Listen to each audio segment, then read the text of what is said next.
So tonight's webinar is AP Exam Preparation Checklist. So thank you so much for joining us tonight. It's so wonderful to have you here on Foundation Learning's webinar. Before we do get started, I have just a few housekeeping rules, so to speak. First and foremost, this webinar is recorded, so you will receive it in your email within the next couple of days. So we ask that you give us some time. In terms of timeline, this webinar is looking to be run for about 45 minutes. So we have a really awesome presentation for you, as well as 15 minutes with Q&A for that's your time with our panelists. You really get to get in there and just ask those questions that we may not have answered, and just get your questions answered that you may have not been able to in the past. Before we really get started, I'm excited to share a little bit about who we are and what we offer at Foundation Learning. So at Foundation Learning, we are a test and college prep team that has been helping students achieve their goal SAT, ACT, and of course, AP scores and get into their top choice colleges for the last 15 years. At our core, Foundation Learning is here to democratize education around the globe. We aim to assist students from every background in their academic pursuits. We offer personalized consultations via video, phone, or email so we can support you individually. Our academic directors are always ready and willing to help you through the process, so you don't have to necessarily navigate this entire process alone, no matter where you are in your academic journey or your student's academic journey. Our goal is to maximize, your chances of getting into college through AP, digital SAT, and ACT, and subject tutoring, and help you get into the school of your dreams through a college application program.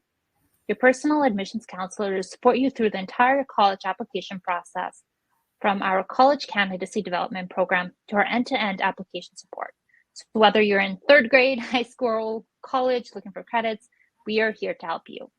Our team of dedicated tutors and admissions counselors come from top colleges and universities, having achieved high scores, and combined with our extensive teaching and tutoring backgrounds, these are some of the most experienced and professional tutors and counselors in the nation. We tailor the tutoring plan to the individual student and do not offer a one-size-fits-all plan. Our tutors are trained to help students identify their strengths and weaknesses within the curriculum and test process.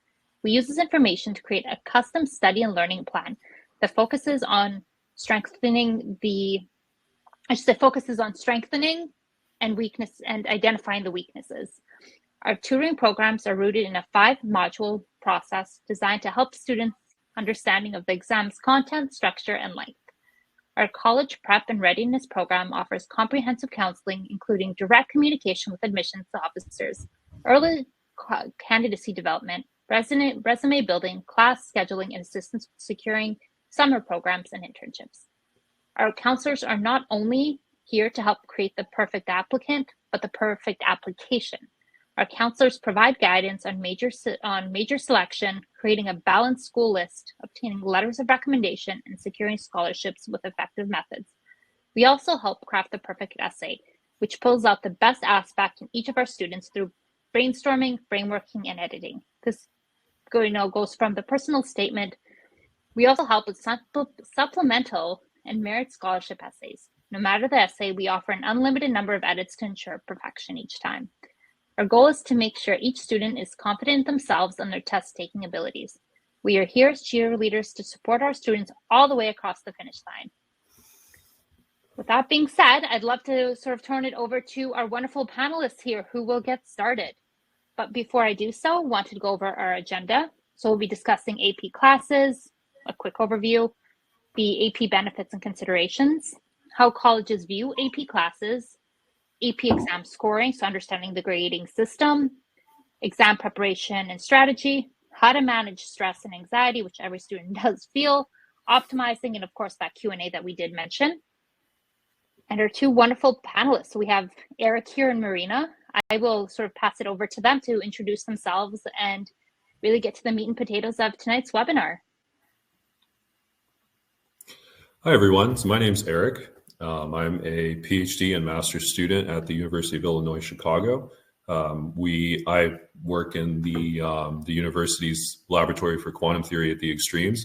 So we are an interdisciplinary group that studies really hot, really cold, really fast, the really slow, the really big and the really small.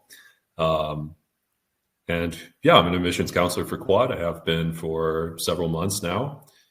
And yeah, that's about all I have to say. Hi, my name is Marina, and I'm also an admissions counselor.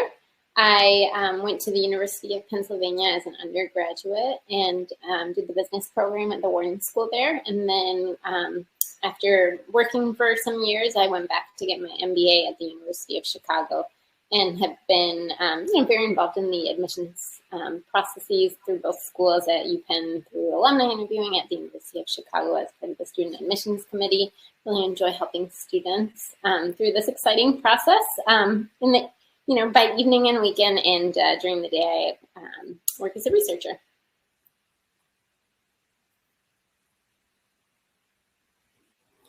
Okay, so we're just going to give a quick overview of what AP classes are. Basically, AP classes are put on by an organization called the College Board. Maybe some of you have heard of them. You can take an AP class in high school, and basically what it is you go over some, you have material in your course that corresponds to some college course. So for example, you might have AP Calculus or something like that, where the material in your course is going to correspond to a college course like Calculus 1. These are available to any high school students, but the particular classes that are offered, the particular AP classes that are offered might vary from school to school a little bit. They're just like your standard high school class. They're taken individually and completed in a year, but they just have that additional label of AP on them. And at the end of the class, generally you take an exam. And basically that exam determines your level of competency in the subject. And then universities, you can submit those scores to universities in order to basically have them assess whether or not you can get college credit for that AP class that you took.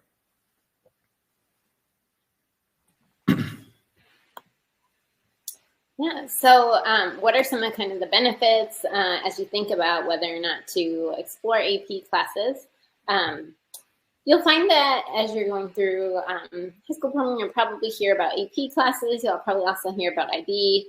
The AP program is a little bit more common in the U.S., and so you'll probably hear a little bit more about that if you're based here. But the benefit is there are a couple of things, right? One is that they are college level courses, so they signal to the schools that you're applying to that you are able to complete college level work. Which is really important because as they're looking through your applications, one of the things that admissions committees are going to be looking at is this person going to be successful here? Are they able to do college level work? And the idea is freshman in high school doesn't necessarily need to be ready to do college level work yet, right? That's the whole point of high school and middle school is to kind of start to get ready for all of that. So every student is really unique, and the number of AP courses that a student decides to take is something that's very personal and should be, really thought about carefully. It can be tempting to say, I'm going to take all AP classes and I'm going to have 10 of them by the time I'm done or more than that. But you have to remember that more isn't always better. What you really want to see is strength in the program. You want to see development over time. You want to make sure students don't stretch themselves so thin that they end up becoming stressed and seeing like negative or backwards progress in a sense. So before you really commit to AP courses and being able to show that college level work, you want to make sure that you're ready for it. You feel confident that you have the time to handle it, the bandwidth, and like the study skills and all of that. So there's also an AP diploma program, which is an option that some students can consider. Okay, so the main thing about AP classes that people are interested in is that they're an opportunity to earn college credits for the classes that you're taking in high school. And this is the major benefit of doing AP classes. So for example, many students when they're in high school, they might take, I don't know, like just as an example, they might take AP Physics or AP World History or something like that. you do well on those tests, you take classes, you do well on those tests, you submit it to your college that you're going to, and they say, oh, okay, you did well on these tests. Here, now you have credit for History 100 or something like that, right? And then there's a whole class that you don't have to take. There's another benefit here. Well, I mean, there's several benefits here, but there's another benefit with these courses, which is that in high school, you take these courses and they're a year long, right? Like we covered. But in college, maybe you've heard this or not, but your courses go in 3-month periods, right? So one course lasts 3 months in college, but when you're in high school, they're much longer, right? They last an entire academic year. And so basically that's a good opportunity because you get to do college level work, but you have a longer time to do it, right? You have much more time to cover that material. So it's much less stressful. It's a kind of a good way to segue yourself into college, doing college level work. Finally, if you go to a good institution, usually those are pretty expensive. So, enrolling in a class can cost you a lot of time and money in college. And so AP classes are a great way to get a lot of these out of the way. To put it simply, right, is you get that credit for History 100 or something like that. And that's a required course you have to take during college. And now you don't have to pay for it. And you don't have to spend time doing it because you did that in high school and you took an exam and got out of it. So it's a great way to get ahead. I did lots of AP classes in high school. I got out of lots of college classes because of it. I don't regret doing it. I wish I'd done more, to be honest. It's a great way to earn college credit.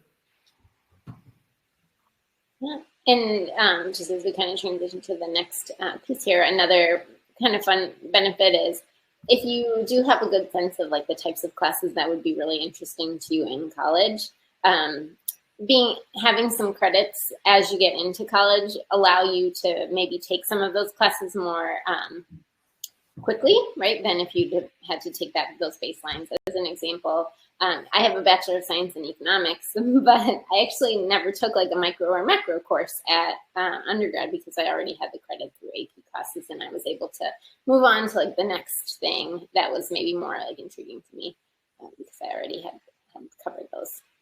But yeah, we sort of touched on this, but how do colleges view AP classes? They view them very positively because they are a reflection of your ability to perform well in really hard courses, to be able to manage your time and figure out how to work through really challenging coursework. When you enroll in an AP course, you're showing not only that, hopefully if you're, performing at a strong level, that you are able to do that coursework, but also that you're willing to challenge yourself, which is really important. So those are things that are very favorable as you put together your application. Admissions officers are going to be looking at different signals that they can get about the rigor of your academics and your curiosity and your ability to test take and things like that, and really do well in your courses. So this is one of the tools that you can use to help signal that. Okay, so now we're going to turn to the good stuff. We're going to turn to how these exams are scored and how colleges evaluate them. So the basic idea is all your AP exams are scored on a scale of 1 to 5, 5 being the better score, 1 being the lower score. And these represent a different level of achievement. So you can get a 5. That means you did really well on your AP exam. It shows a well-qualified, you have good mastery of the subject if you get a 5. 4 usually means you did well. You have a good understanding of the subject matter. 3 is kind of the 3 is an important score because some colleges will give you college credit if you get a 3, and some will not. So 3 is kind of that borderline. Well, I mean, I guess that's true for a 4 too. Some require that you get a 5. Some will take a 4. But these are kind of both these scores 3 and 4 indicate that you have some qualified understanding of the material covering that you're covered, and you may get college credit if you have these scores. 5, most likely you will get college credit if you get a 5. 1 and 2, usually these scores are seen as not passing. I mean, you can pass the course, right? If you take an AP course in high school, you can pass the course, But in terms of getting the college credit, you need to probably get somewhere in the range of a 4 to 5 on your AP exam to get college credit for that course. So the AP exam scoring is a separate thing from your score in the course, right? So if you get a really good score on your AP exam, that means you get college credit more likely than not. A lower score means you don't get college credit, but you can still do okay in your high school course as a grade in your high school course. So the closer to 5 you can get, the better. The further away you can get from a 1 and a 2, the better. Hopefully, if you're enrolled in AP courses, your teachers will be giving you all of the details about how the specific test that you're looking to take is scored. But in some cases, people do take AP exams without having taken an AP course. They have just kind of like self-studied. So what you'll see is that the way that each test is scored really does depend on like the subject matter of the test. A lot of tests will be multiple choice. In that case, correct answer will get you 1 point usually. The nice thing is that an incorrect answer does not take away points, right? So a blank response doesn't take away points. So if you have a minute to guess, better off. For free response questions, the graders will have scoring rubrics. They'll be that you'll kind of have a sense for as you're preparing, but they'll be looking for accuracy, clarity, your ability to use evidence, proper formatting. I mean, this is a good reminder to, as you're going through your high school career, to really do your best in your writing assignments and make sure that you're using kind of proper grammar to the best of your ability. You want it to come across as like professionally and well done. And then you'll have subjects like history and social studies related subjects where the grades are going to be based on your analytical ability, how you're thinking about the argument, how you're presenting the argument, how you're using evidence, your analysis. So those are a little bit, obviously trickier than, right or wrong answer, but there are rubrics that will be used for those. Okay, so here, some of this stuff will be reiteration because we inadvertently covered some of this information already, but that's okay. So, you take your test and basically after each section of the test, you get a composite score. That's your score from 1 to 5. And that determines your level of achievement. That was the last slide, or the slide before last that we covered. So nothing too new there. As far as college credit and placement goes, I discussed this a little bit a second ago. Colleges have different policies with the scores that they take. So, a particular college might offer you that History 100 credit, for example, only if you get a 4 or a 5. Or maybe some will accept anywhere from a 3 to a 5. Or maybe some will accept just a 5. I think I've heard of that happening sometimes. So it kind of depends. You might have you might take your AP exams and get your results back, and then you're trying to decide where to apply. And some of you may have this experience where you're looking at one college and you're thinking, oh, they'll take my AP scores for these subjects. And you're looking at another college and you're thinking, oh, this college will not take my AP scores for this subject. That's probably pretty likely to happen.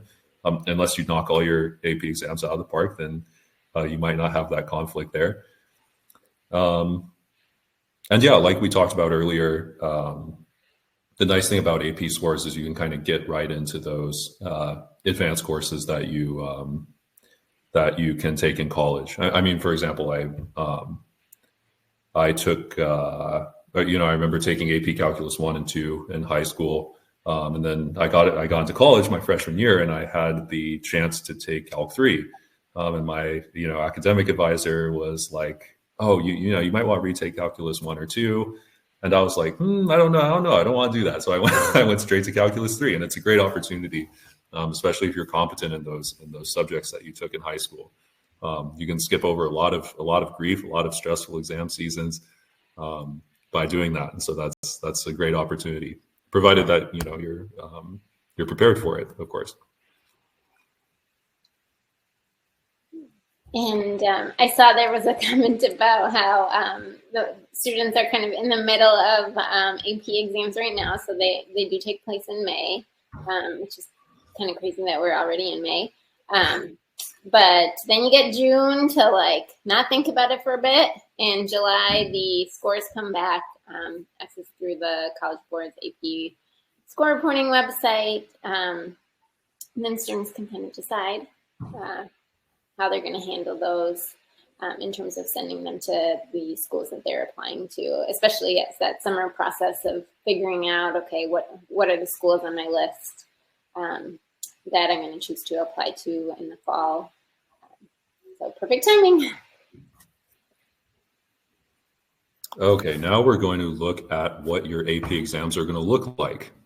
So the basic idea is all AP exams look different, right? It's going to depend on the subject, what exactly your AP exam is going to look like.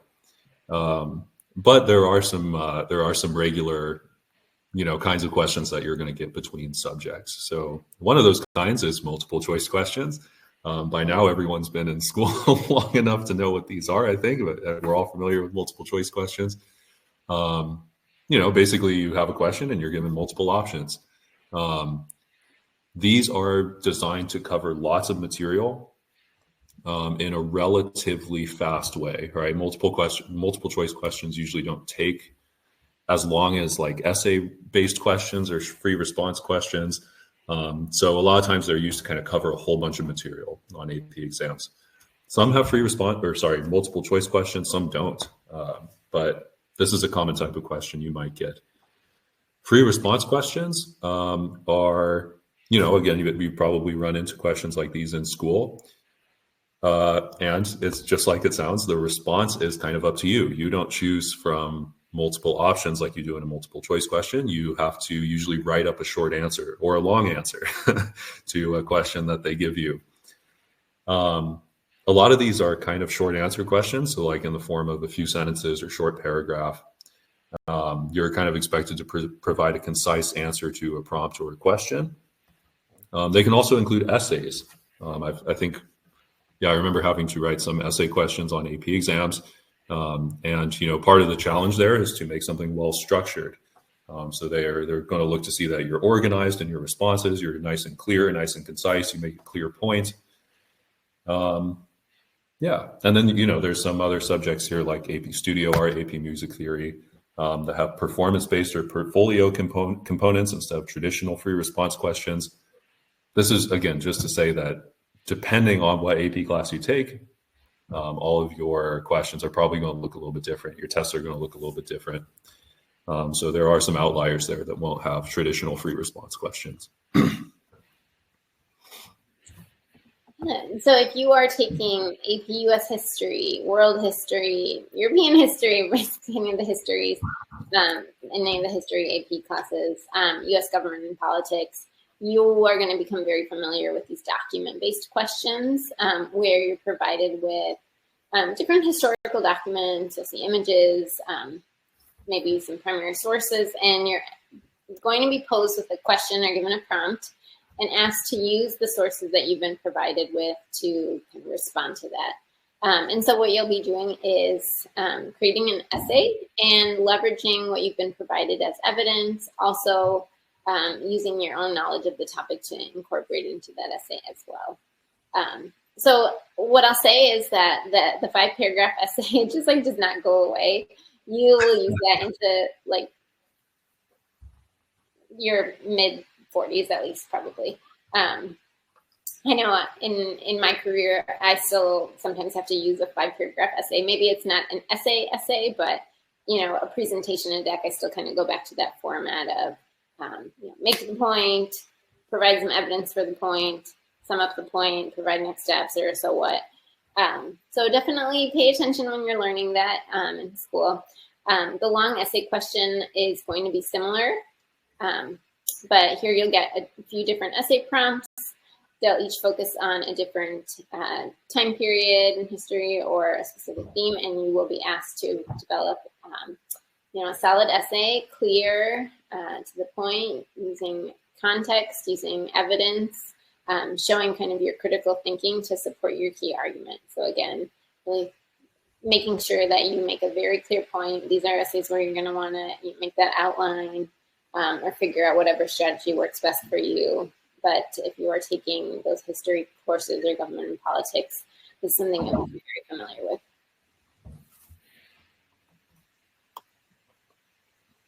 All right, then some subjects you can also get performance tasks. So this is, again, like we were talking about a second ago, some subjects, some AP courses are going to require you to do things for your AP exam that are a little bit different, particularly if the main aspect of that course is having you sort of develop a skill or something that you can produce. So one example is AP Studio Art.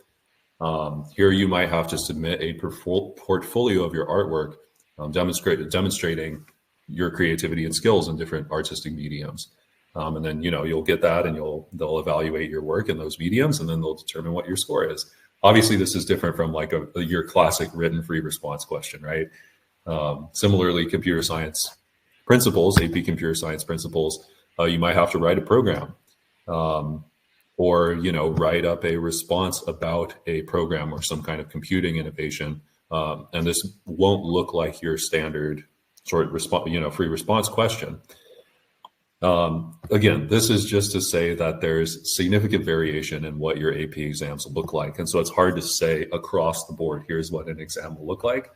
But again, like we mentioned earlier, it's your teacher for this AP class should spend a lot of time focusing on what is going to be covered in the exam. So hopefully not a lot of that pressure is on you, unless you're one of those people that'll take the exam even though you're not enrolled in the course. But it's always important to know about the exam ahead of taking it, right? That's important for studying, and it's important for general preparation about the exam.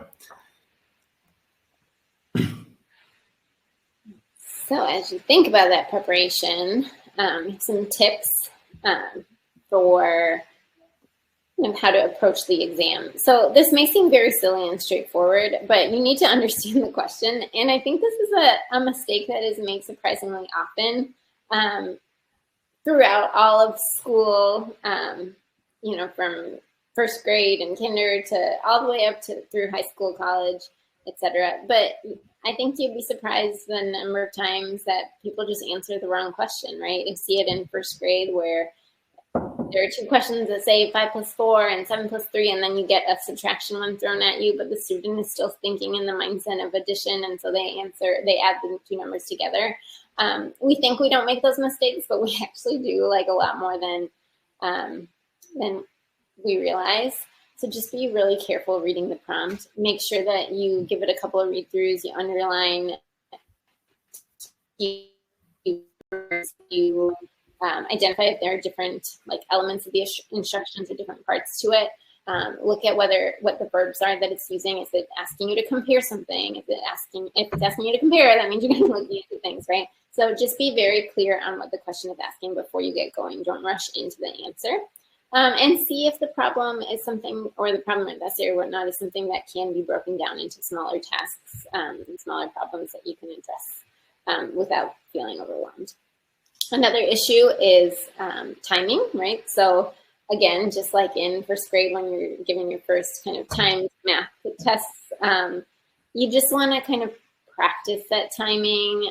You don't want the AP test, the time when you sit down for it, to be the first time that you've sat down with that amount of time to do that type of question. So definitely practice. Make sure that you're giving each section the right amount of time based on the weight of it in your specific exam. If something is like tripping you up, try to come back to it instead of sitting there for the whole time and just overwhelmed. And make sure you're just aware of the clock. So again, in the moment, be aware. Before that, a really good thing to do is just practice in a timed environment.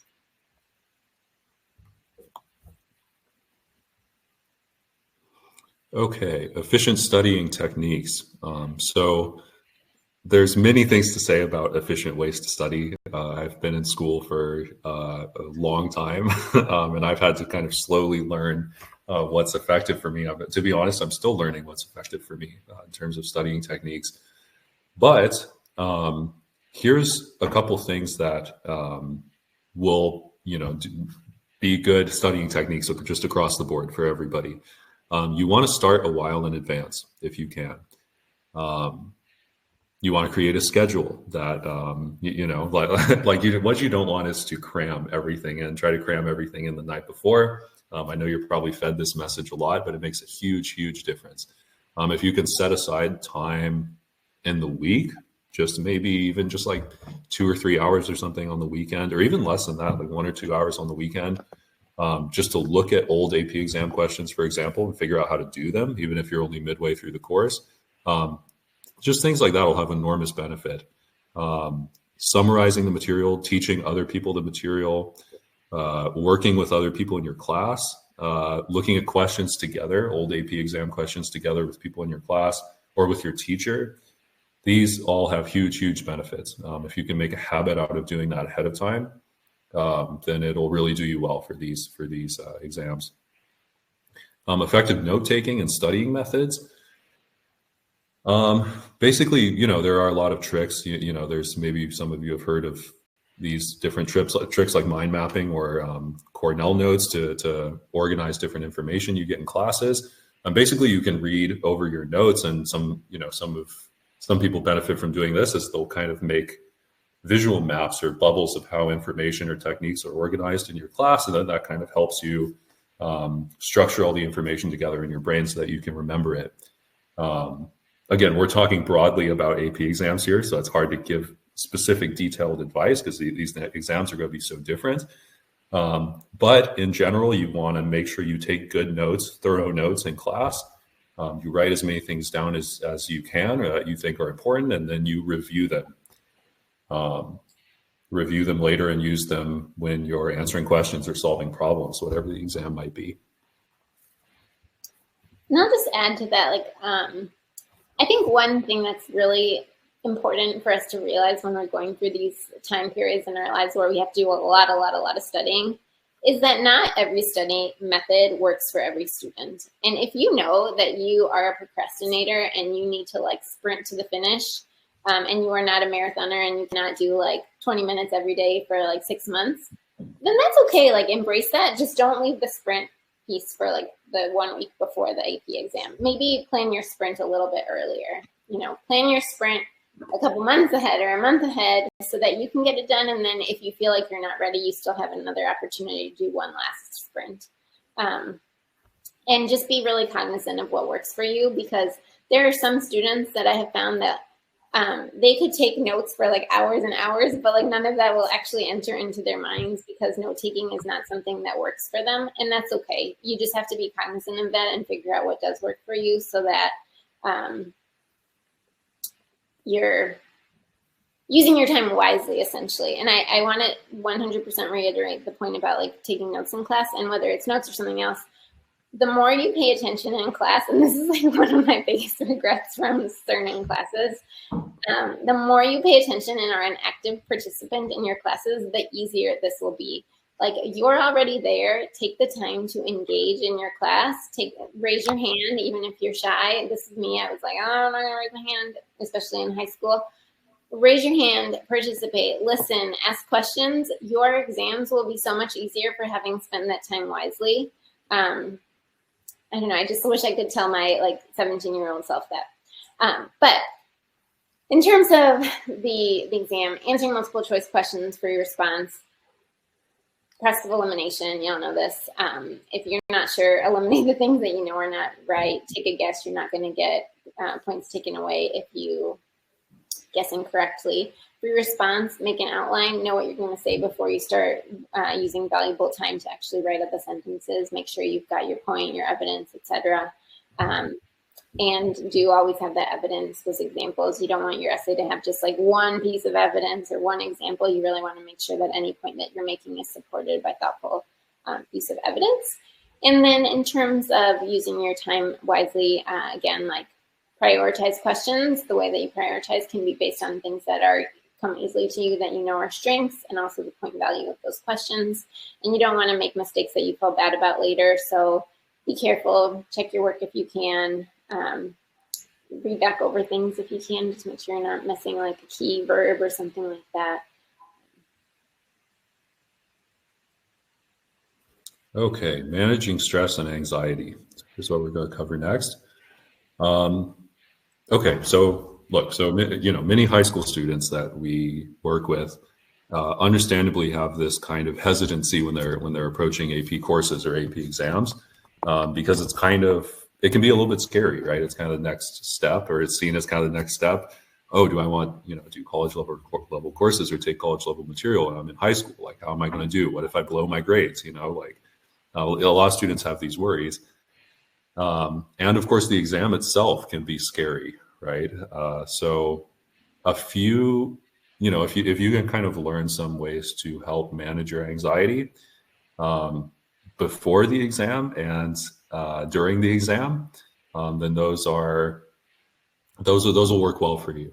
So, I mean, just again, this is just stuff I've picked up over the years, but the more studying you can do ahead of time, the better, right? So what you don't want is to be coming to the exam, looking at your notes. I mean, you know, maybe you can look at something ahead of, you know, right before the exam, kind of jog your memory, but, you know, you don't want to be waking up super early, staying up all night, you know, trying to learn everything. It's going to be anxiety inducing. It's going to make it a very unpleasant experience. That's true of just all exams. If you try to cram things in, it's going to raise your level of anxiety and agitation by a million times.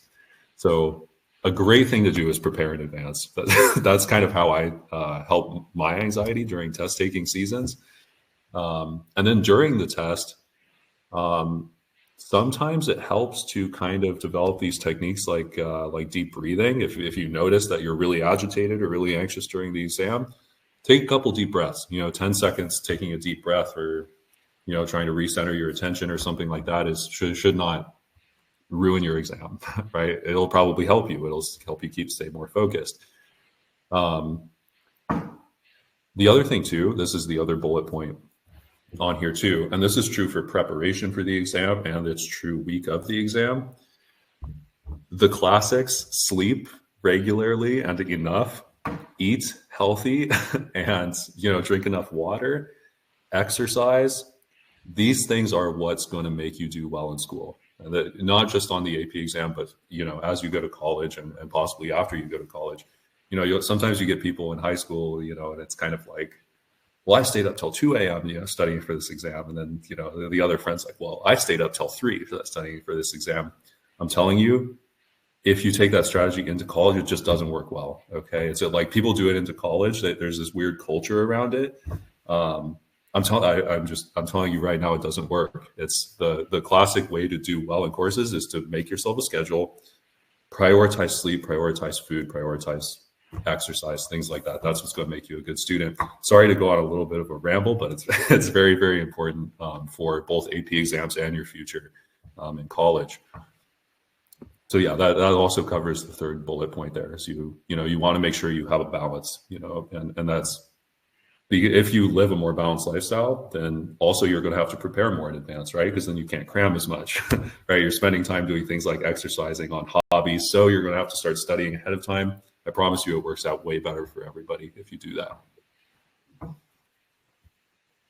just going to plus on the sleep piece because it is so important. I know we think like, oh, we can do whatever. And I do fine on no sleep. You know, I'll sleep after the test. That is not how it works. There are actually a lot of studies that show how important sleep is to like your immediate performance. So remember that. In terms of like staying focused for the exam, you want to definitely try to calm yourself, right? Practice your mindfulness techniques, you're present, make sure you understand the questions, talk yourself up, manifest those good scores. You've studied, you've got this, you're going to do great. If a question is overwhelming, skip it for a minute, come back to it later once you've gotten a little bit of like a positive boost in confidence and gotten a few other questions done. We'll break it into smaller, more manageable pieces. Sleep, drink water, stay energized, bring good snacks. You know, I definitely am like a believer that like Skittles can keep me going through these things. I'm pretty sure there are studies about how that's not true too. I choose to ignore them. But good, healthy lifestyle is going to help you to do your best. Guess if you don't know the answer, you make pretty good educated guesses. Review before you submit. You want to make sure you're not missing out on points just due to like a silly mistake. or something you missed in the question or in the answer. Again, you've done your work, you've prepared, you're ready, so you can do this, and trust that, and make sure that you just kind of give yourself credit for doing the best you could to prepare given your circumstances. I'll also just say, as you think about like optimizing performance and managing stress and anxiety, an AP exam is not a reflection of your worth. Like, you may have done an awesome job all semester, all year. You might know your stuff like the back of your hand, and you could just have a bad day. Those things happen. There are a lot of different factors that play into that. You could be a nervous test taker. You might not, the person sitting next to you may be breathing very heavily. These things happen. This is not a reflection of like what you'll do throughout your career and throughout your life. So do take it with a grain of salt. It's not an end all be all. And I would also offer that advice to the parents and to like my future self. Don't stress your kids out more than they're already stressed out. Give them a pat on the back and tell them they'll do great. And even if they don't, it's going to be okay. So. This is, I have also just a quick concluding remark on this stuff is that, a lot of people view AP exams as kind of a scary thing, a scary, new, difficult thing. In the long run for the, if you're going to college, if you're going to take a bunch of tests, right, when you go to college, in the grand scheme of things, AP exams are, for the most part, going to test you on pretty basic material at the college level. They're not going to throw you anything crazy. It's going to be kind of your baseline material to make sure that you're competent in it and can do the kinds of basic questions that they ask of you. And so it's not kind of this way of challenging students or trying to make them squirm with a test. Really, you can view it as another way, which is that like, hey, this is a chance to prepare myself to answer the kinds of basic questions that you're going to need to answer in college, and to do so in a way where you have twice the time to do it, right? You have a whole year to take these AP courses, whereas in college, you have 3 months to take college level courses, right? So this is kind of a chance to be like, hey, what kinds of questions am I going to get in college? Let me look at them, let me prepare for them in advance, and let me try to implement these studying tools that people are telling me I should do now. And then you're going to be way set up to do well in college. So it's kind of, these are not something scary. It's kind of a chance for you to kind of get a sneak peek at what you'll be dealing with.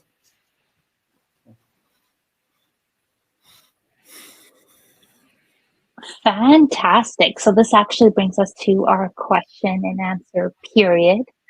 I just want to throw this out there that we have a QR code on the screen.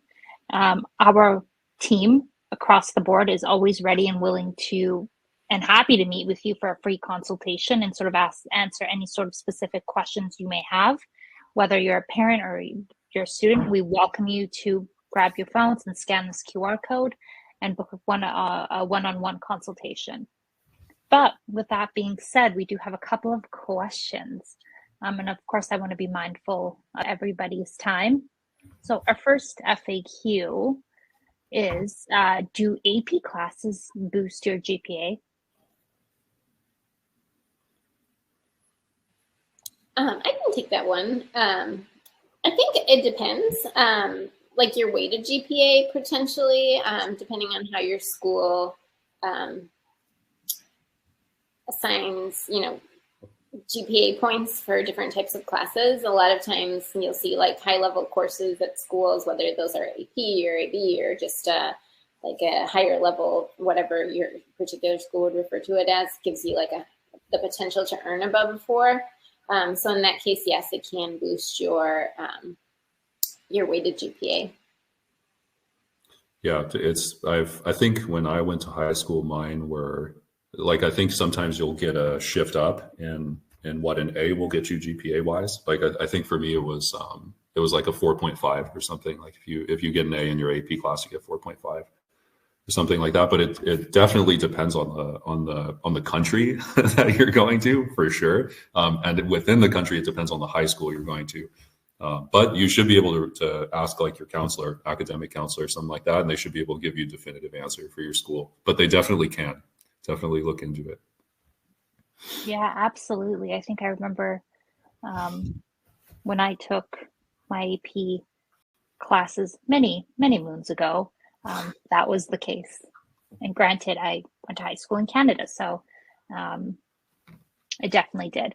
So we had a parent reach out to us in the chat and asked, how do I know if the AP program, they didn't specify a specific class, is right for my student?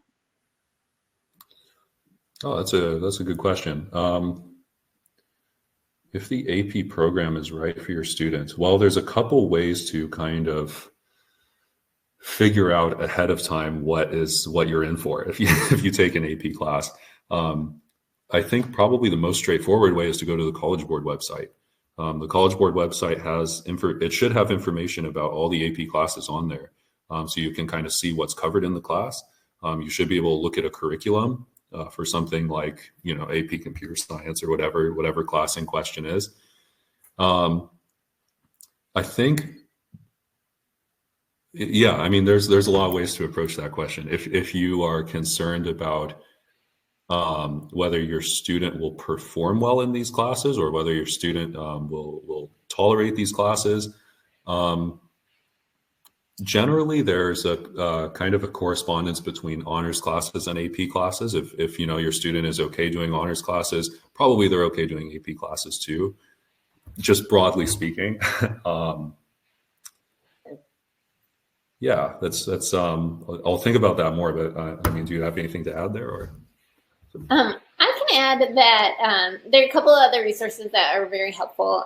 One would be your teachers. So connecting with teachers at the school and kind of getting a sense for, hey, if it's an AP math course, having the student connect with that teacher and talk to them about whether they would be prepared for that, and if it's more broadly a program, still like connecting with teachers, they'll have a good sense. It's also a really good opportunity to make a better connection with the teacher, which will come in handy when you have to get your recommendations written.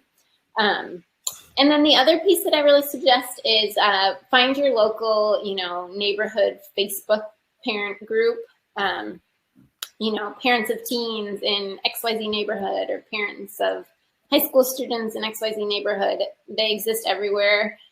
They are a wealth of knowledge and complaints, but can be a great place to find people who have gone through those programs before and connect with them, because often the best way to get a feel for something really is to talk to someone who did it.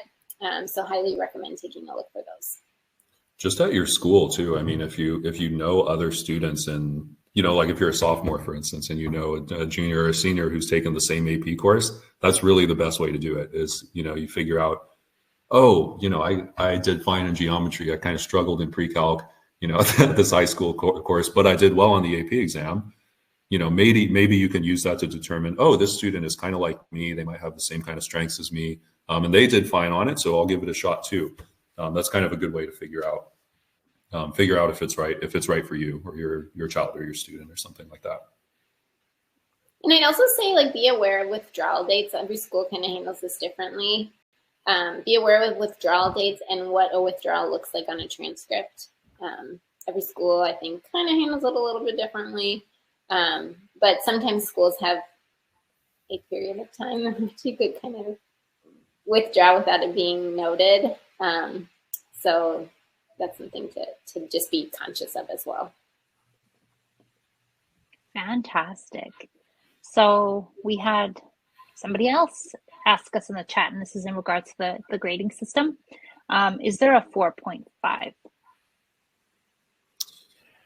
I don't think so. I think I'm pretty sure it goes by a 1 point grade. Yeah, I think so too. Although I think I could see myself getting a 4 and then just writing a 0.5 in it when I show it to my kids. Yeah. I actually, side story to our audience and to the parents, just double check, because I may have done that once or twice, that added that 0.5 in there. Didn't work out well. So parents, be mindful.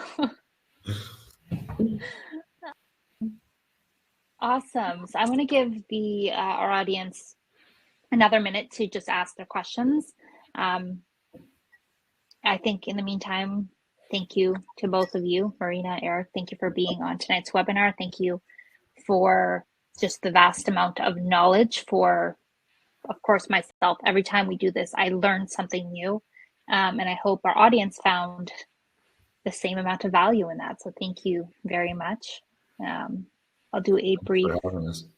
No, anytime. You're always welcome back. So it looks like there are no more questions in the chat. So with that being said, I think this is somebody did. What's the most you can get on a GPA? Let's take that 4.0 as far as I know, but experts.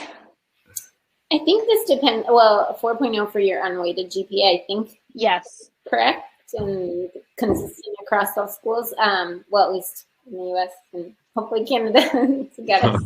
And then a weighted GPA is going to look different, and I think those are different at different schools. A lot of applications too, when you start filling out applications, will ask you to convert your weighted GPA to a GPA out of 4. So for example, I did my master's before I came to Chicago for my PhD and my second master's. I did a master's in Canada at the University of British Columbia. And when I was doing the application, they had on the application, what was your GPA and what was the scale out of, and then they gave you guidelines for converting it to a GPA out of 4. So there's various ways of kind of correcting this when it actually comes around to college applications. Is they'll ask you what was your weighted GPA, and then what was the highest possible GPA that you can get. So it all kind of comes around in the end. Fantastic. I hope that answered your question. Perfect. With that being said, I think that's all we have for this topic. Thank you very much to our audience. Please keep an eye out on your email for more information about AP programs and our programs as well. As mentioned earlier, our team of academic directors is always here for you and always happy to meet with you for a free consultation and sort of answer any questions you may have. Eric, thank you very much. Marina, thank you very much. It was a pleasure having you both. And I hope everyone has a wonderful night and a wonderful upcoming weekend. Thanks, guys. Bye, everyone.